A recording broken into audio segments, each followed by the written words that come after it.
It made me cry. This One's Wife.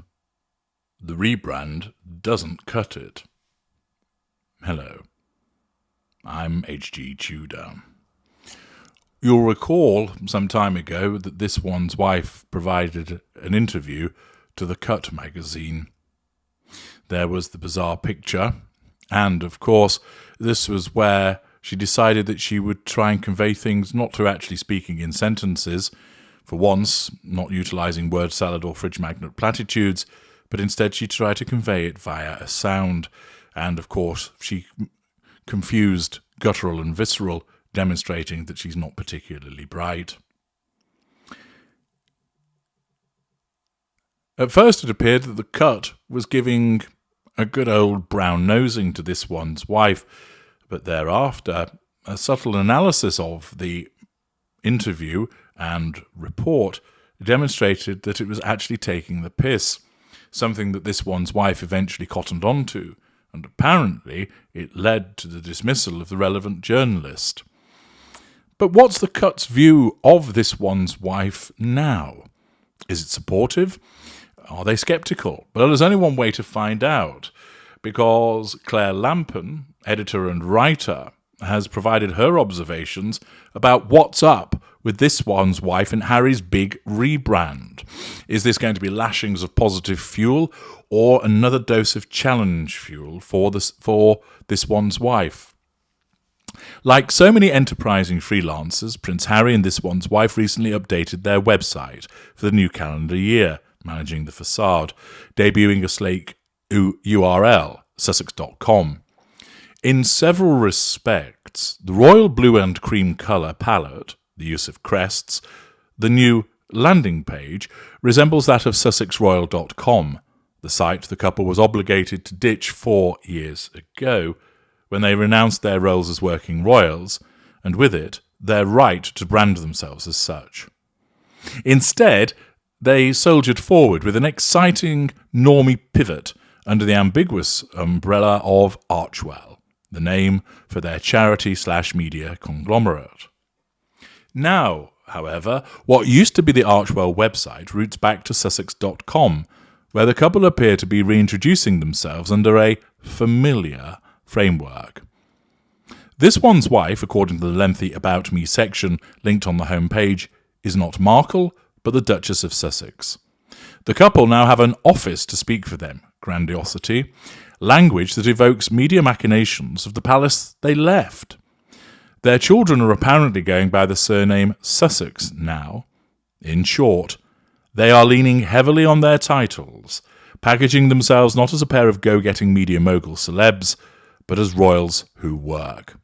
To me, it looks less like a rebrand and more like a 360-degree revolution back to basics, a renewed embrace of their single largest selling point. And per usual, it raises a whole raft of questions such as, what are they up to now, and are they even allowed to do that? Thus, The Cut identifies that the only selling point that This One's Wife has is that she's married to a man who's in the royal family, that she has nothing to offer beyond that. And indeed, try as she might to reinvent herself, she singularly failed in terms of politician, humanitarian, bananitarian, philanthropist, fashion mogul, and author. And instead, she's had to circle all the way back to the very thing that she claims to dislike, but it's the only thing that's caused her to become famous and wealthy in the first place. The website states that the office of Prince Harry and This One's Wife, the Duke and Duchess of Sussex, is shaping the future through business and philanthropy. And, by way of 2 detailed bios, it reminds us that This One's Wife is a one-time intern at the US Embassy in Buenos Aires, an ex-blogger, a former guest editor of British Vogue, and a New York Times best-selling author, ? In addition to having been on Suits. Furthermore, Prince Harry's bio, meanwhile, touts his time in the British Armed Forces, nods to the many foundations he's headed, and tips its hat to the 1.4 million copies of his memoir Spare that sold on its first day on shelves. Sussex.com also includes fresh links for the Archwell Foundation and Archwell Productions, and it features the Sussex crest, which, especially in miniature, as it's rendered in the website heading, looks not unlike the royal crest. Really, open sussex.com and royal.uk side by side on your browser and tell me you aren't confused by the thumbnail. So again, the cut identifies that this is more about linking to royalty than anything else. Rather than the Crown's lion and unicorn, however, the Sussex coat of arms depicts a lion, symbolising Harry, and a large white songbird being choked by a crown, this one's wife, on either side of a shield. The Sun reports that this one's wife collaborated with the College of Arms to release the crest in 2018 after the couple's wedding. Its use on the website has infuriated some royal experts. They are cashing in on their royal connections that they say they hate so much. Angela Levin, who's written a biography on Harry, complained to The Sun, and well, it certainly is cheeky. It's cheeky because Harry and this one's wife were explicitly told to refrain from branding themselves as royals when they announced their decision to step back in January 2020. At the time, they shared the big news abruptly in the manner of a celebrity breakup via a statement posted to their @SussexRoyal Instagram account. The couple said that they were starting to carve out a progressive new role within this institution, relinquishing their role as senior members of the royal family in favour of financial independence. Splitting their time between North America and the United Kingdom, they said they would continue to honour their duty to the Queen, the Commonwealth and their patronages, but make their own money. A clarification posted to SussexRoyal.com further explained that they were transitioning to a new working model, in which they would forego their annual allowance from the sovereign grant, a pool of taxpayer money that the monarch divvies up among the working royals so they can cover the cost of their official duties, and subsidise themselves instead. The most immediate problem with the plan was that the Queen hadn't approved it and never would. Senior royals are routinely deputised to fulfil official duties on behalf and at the behest of the monarch. As journalist and royal expert Tina Brown explained in a 2022 interview, a hybrid existence in which Harry and this one's wife would generate their own income, while also working for the Crown, constitutes a significant conflict of interest, because the monarchy is supposed to be about unremunerated duty and service. Whatever they might say about keeping these interests separate, in their commercial activities, they would be leveraging the Crown, Brown said. That's why commercial opportunities would come their way, and did come their way. It was about the fact that they were royal. The Queen vetoed the proposal, ruling that Harry and this one's wife would be either all in or all out. She did not strip them of their HRH titles, but statements issued by both Buckingham Palace and the Sussexes stated that the couple would not use them as they are no longer working members of the royal family and could not formally represent the Crown any longer, which is to say, they were not welcome to position themselves as royal. And they wound up retracting the trademark application for Sussex Royal they submitted days after their departure announcement. Up to that point, they appeared intent on launching their second act using the old Sussex Royal website and Instagram account. So, they aren't supposed to call themselves royal, but they can call themselves Duke and Duchess. Indeed, yes. Dukedom is a peerage, and it is honour the Queen granted to the couple when they married in 2018. Removing it would require an Act of Parliament. As the House of Lords itself notes, it is very difficult to deprive the holder of a peerage once the title has been awarded. To be clear, it doesn't look like anyone is seeking to strip these two of the Duke and Duchess titles. Certain monarchy-loving individuals are merely upset that the couple continues to actively play up Harold's royal background in spite of his late grandmother's wishes. But while their fresh branding does look eerily like Sussex Royal 2.0, as the BBC notes, the copy on the website carefully avoids mentioning any other members of the royal family, except, of course, for Prince Archie and Princess Lilibet. The Sussexes' decision to style their children as Prince and Princess has kicked up a bit of a fuss on a few other occasions. But despite it being a little weird given their many beefs with the palace, the couple is within their rights here. Per the BBC, grandchildren of the monarch may be called prince and princesses. Archie and Lilibet became eligible when Charles became king, and Buckingham Palace currently refers to them as Prince Archie of Sussex and Princess Lilibet of Sussex on its line of succession page. While we're here, yes, Harry and his offspring are still part of that. Currently, he's fifth in line to the throne. So, Sussex is actually their last name. What are any of these people's last names really?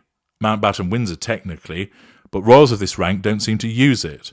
Harry, for example, went by Harry Wales when he was younger, a reference to his father's then title. Now, of course, Harry's older brother William is the Prince of Wales.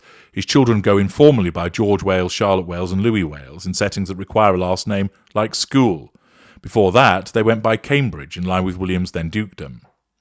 Still, Buckingham Palace notes that while members of the royal family who are entitled to the style and dignity of HRH Prince or Princess do not need a surname, if they, and specifically if King Charles's grandchildren are ever called upon to provide one, that surname is Mountbatten-Windsor. To me, it sounds like the little prince and princess would still be enrolled in kindergarten as Archie Harrison Mountbatten-Windsor and Lilibet Diana Mountbatten-Windsor. Why are the Sussexes even rebranding anyway? Only they know for sure, but it's probably not irrelevant that they had a rough 2023. There appeared to be some turmoil, or at least turnover, among Archewell leadership. The production company's content lead, an Oscar-nominated producer, head of marketing, head of audio, and president all left their posts. The Wall Street Journal reported that Taylor Swift snubbed This One's Wife when the latter sent Swift a handwritten letter asking the pop star to come on her podcast, Archetypes, which Spotify opted not to renew after its tepidly received first season. The couple ultimately lost their multi-million-dollar Spotify deal, reportedly because they hadn't met their output goals. One of the company's execs publicly called the pair fucking grifters, which must have stung. Meanwhile, The Sun reported that Netflix was prepared to withhold half of the $100 million deal it struck with the Sussexes after their big step back.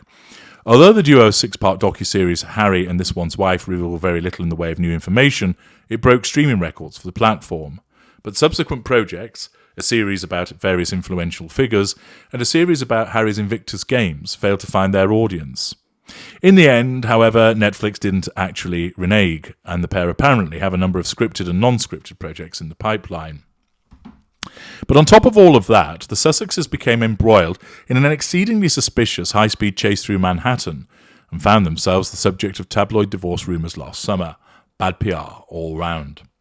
And to my mind, one lesson that emerges from a year of bad headlines is that the Sussexes succeed when they are selling their story.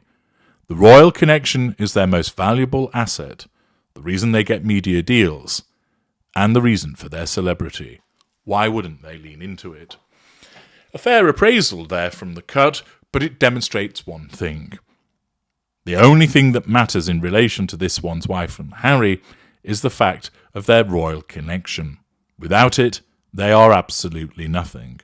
A pair of talentless individuals, her particularly charisma-free zone, unable to provide anything unique or interesting, and heavily, perhaps one would say totally reliant upon the royal connection to get them anything in this life.